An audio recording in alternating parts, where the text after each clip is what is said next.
You know, the really cool thing about using the Rode Wireless Go mic is that you can literally vlog anywhere and you don't have to be at a close distance to your camera. Like, I can vlog over here and I can vlog over here. I can vlog while I'm doing this and I can vlog doing this. All right, what are we talking about? Oh yeah, why I like the A6400 more than the A7 III.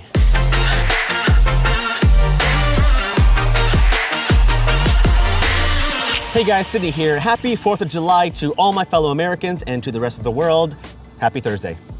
We're gonna do a Q&A where I answer your questions, but I want to announce that there is a huge summer sale happening right now on my site. 70% off all my LUTs and Lightroom presets. 70% off, that's a lot. 70% off because it's July 4th, and also I just want to. The Summer Vibes LUT Pack and Lightroom presets are based on the teal and orange color scheme, and so you get to choose a lot of variations of that teal and orange color scheme for your videos and photos. And so if you wanna check them out for 70% off, use promo code July70, link in the description below.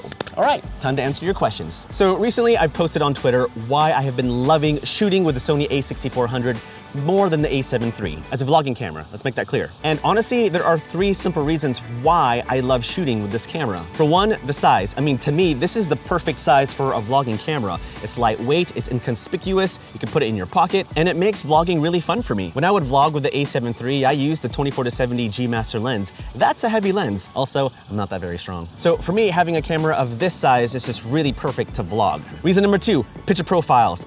I love shooting in HLG, specifically HLG2. It is my absolute favorite picture profile because it really softens up on the highlights. It's pretty much a mix of S-Log2 and Cine 4, except you don't have to tweak a lot in post. Color grading S-Log2 and S-Log3 in post was really tricky for me, and so shooting with HLG just really works for my workflow. And the third reason is autofocus. Autofocus is killer on this camera. Actually, I lied, there's another reason. The flippity-uppity screen, it's super helpful. I mean, the a7 III is still my main workhorse camera where I shoot client work, photography, and other cool things. The a6400 is just a better vlogging camera.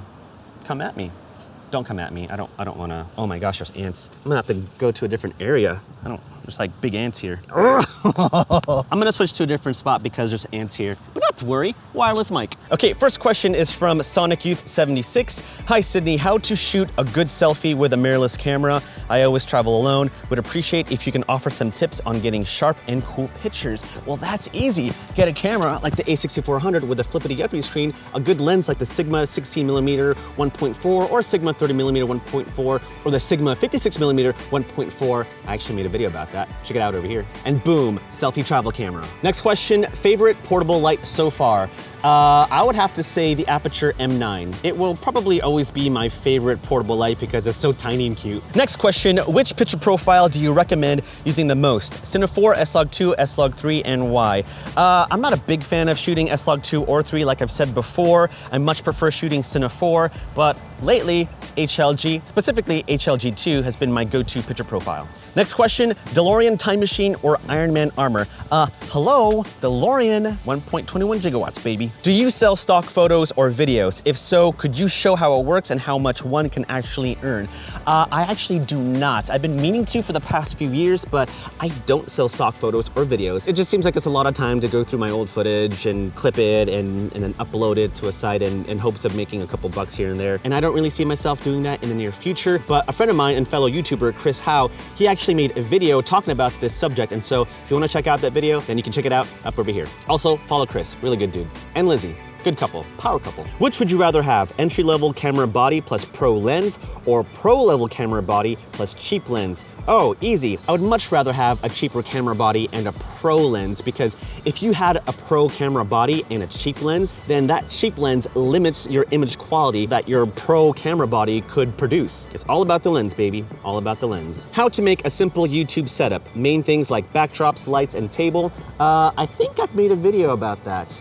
Did I? Oh yeah, I did. Check it out over here. Next lens after the Sigma 30mm, Sigma 16, or Sony 18-105. Ooh, that's a good question. Well, if you want quality, then the Sigma 16mm is the way to go. If you want to have more of a versatile lens, then the 18-105 is the lens to go to. But if I had to pick, you know what? Go with the 18-105. Better to have a prime lens and a zoom lens versus 2 prime lens. or you can get both. Next question I will answer with my back towards you. If you could go back and change anything in your film career so far, would you, and what would it be? I would probably say I wish I would have started producing YouTube content years and years and years ago. Not many of you know this, but I actually started my YouTube channel back in 2012, but because I wanted that perfect episode, it took me 5-6 years to actually start producing content on YouTube. And so yes, I am growing now thanks to you guys, but if I would have started back in 2012, man, can you imagine where I'd be right now? There's a lesson learned in this. If you want to be a YouTuber, start today. Oh.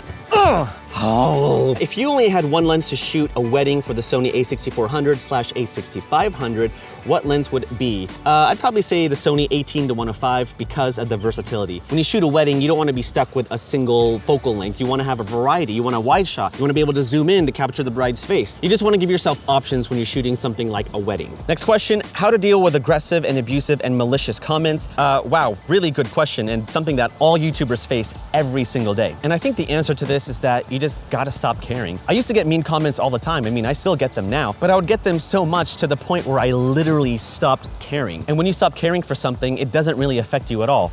Like ants. I don't care about ants. Next question, want to ask about a gimbal. When should someone buy a gimbal? Is it wise enough to trade a lens for a gimbal? Thanks.